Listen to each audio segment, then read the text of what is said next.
Piektdien noteikti katrs otrais latvietis devās uz arēnu Rīgu, lai dotos uz Mārtiņa Freimaņa koncertu. Jā, diemžēl arēna nav tik liela, lai varētu visus sapulcināt gribētājus, bet tiešām cilvēki bija ļoti daudz un, protams, arī mūziķi bija tieši tikpat daudz. Un jāsaka, ne tikai mūziķi, bet tiešām Mārtiņa draugu. Un tad viņi arī, mēs pareizi sakot, nevis viņi, bet mēs lūdzām, lai tad viņi padalās ar kaut ko jautru. Jo visi kā viens bija aizgājuši dziedāt koncertā ar domu, ka neraudāsim. Šodien neraudāsim. Šodien ir priecīgi, un Mārtiņš arī noteikti esot tur arēnā, skatījās, jā, šitais man jā, patika. Bet šito viņš tagad gribēs dzirdēt, ko par viņu ir teikuši citi mūziķi. Jā, nu ko, mēs to visu esam divās daļās sadalījuši, jo tik daudz vienā nevar salikt. Nu tad, lai iet pirmā daļa ar Freima draugiem.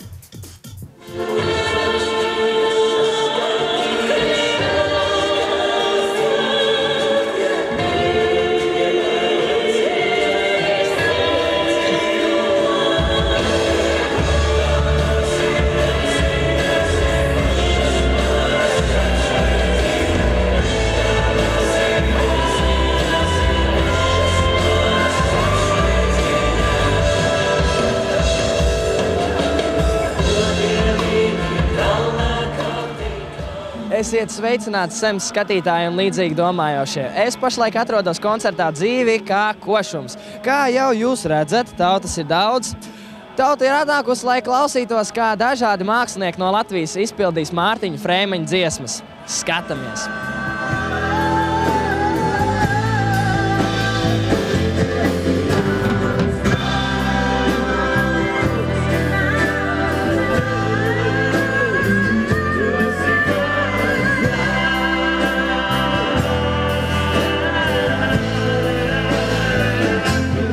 Varu pastāstīt kādu interesantu vai pat smieklīgu stāstiņu par Mārtiņu Freimanu? Jā, ko es viņu varētu pastāstīt? Nē, labi. Es ar Mārtiņu arī vienmēr viņš uzskatīja, ka es esmu kaut kāda dulla, un kad tā kā mēs abas ar Olgu, ka viņš par mums vienmēr stāstīja visādus atgadījumus. Nu, es būtībā domāju, ka viņš tiešām tāds arī tādiem cilvēkiem bija draugs, un viņš arī tāds romantisks, un klausoties tās viņa dziesmas, kaut kā liekas tāds gaišums. Labi, viņš nav smagais roks, bet viņš ir tās dziesmas, viņi ir tādas tieši tā kā par dzīvi, par cilvēkiem un par draudzību, un tā feina vispār.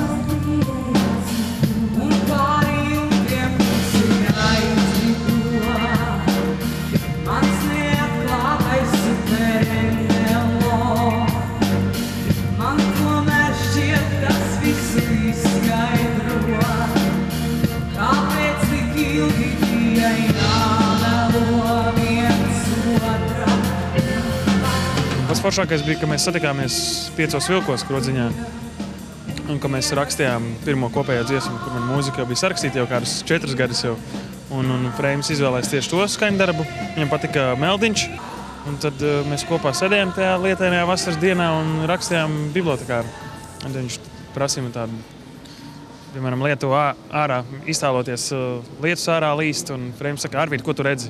Es saku, lietus līst. Viņš saka, nē, Arvīd, ko tu redzi? Maniem tāds minūtes pauzīte ieturēta. Es tā saku, peļķēs burbuļi plīst. Un tā arī sākās. Klauc, cik skaisti te līst, peļķēs burbuļi plīst. Un tā tapa bibliotekārs, jā.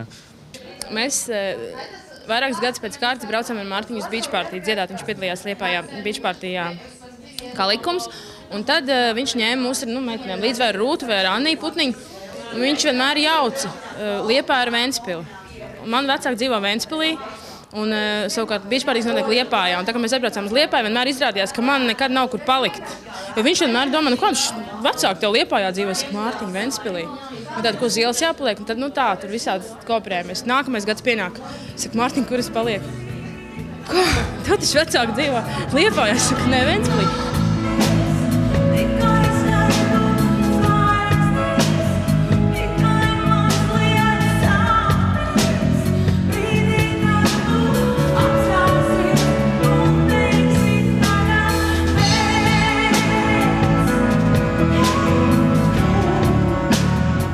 Viņš man pirmo reizi ieraudzījis, vēl bija Talantu fabrikā, mums izlaida ārā uz vienu dienu, un es satiku Mārtiņu tajā koncertā. Un viņš man nāk tā pretī tā, jūs varat iedomāties, dekoltē man ir, viņš man tā nāk, nē, pagaidi. Un viņš man tā nāk pretī. Wow! Tie ir pupi! Ja, un kopš tās, jā, es viņam šodien pa godu esmu uzvilks arī tā dekoltē. Un kopš tās reizes viņš vienmēr jūsmē par maniem pupiem. Šausmīgi teikt pupi, ja, bet tā bija, vienmēr teica pupi. Un jā, tā arī bija, ka viņš man zvanīja, saka, viņš nekad neteica čau Vili, saka, čau Dunāks skaistākie pupi. Tā forši. Eirovīzijas laikā. Protams, man arī gribējās, jaunam esot, paballēties un izballēties, ne jau tikai koncertu mēģinājumu koncertu. Un tad bija Eiroklubs, uz kuru tad visi varēja iet, un arī es aizšmaucu. Bet aizšmaucu tā, ka īsti neviens nezināja, izņemot Kristapu Streiču un Nānetu Kaldiņu. Un Freims nezināja, un tad viņš saprata, ka manis nav. Viņš izdomāja, ka noteikti es esmu Eiroklubā. Un tad čalis atnāca, es tur forši sēžu, atpūšos. Viņš tā paņēma un aiz škorņika. Tā, sorry, meitenes, viņam vēl nav 18 un aizvilk mājās.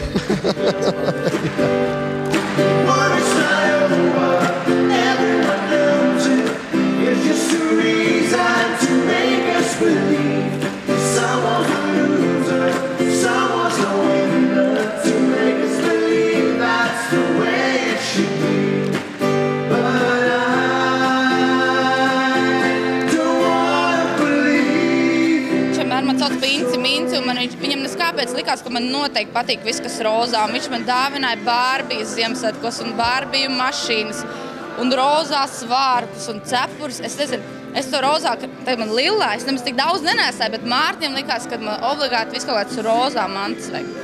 Jā, bet viņš vienmēr izcēlās ar smieklīgām dāvanām. Varbūt nevienmēr viņas bija, kur likt pēc tam, jā, to Bārbiju, jā, manā vecumā un Bārbiju mašīnu, bet vienmēr mums bija jautri un vienmēr viņa dāvanas, ja nezinu, diskusija bija kaut kad, nebija garlaicīga.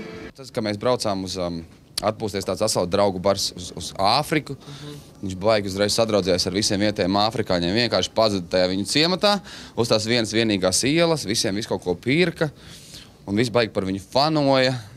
Jo viņš visiem baigi neva naudu visu laiku. Viņš jau pašam gandrīz nebija, bet visu naudu tam āfrikāņu ciematiņam atdeva. Un tie pēc tam viņam vēl rakstīja, tur, lai sūta vēl. Es saku, kā tevi Mārtiņa mīl, kad sūta vēl, mums ir grūti. Jā, viņš baigi dāsnēs bija tāds. Vienmēr pašam varbūt nepalīgs, bet pārējiem atdos. Baby,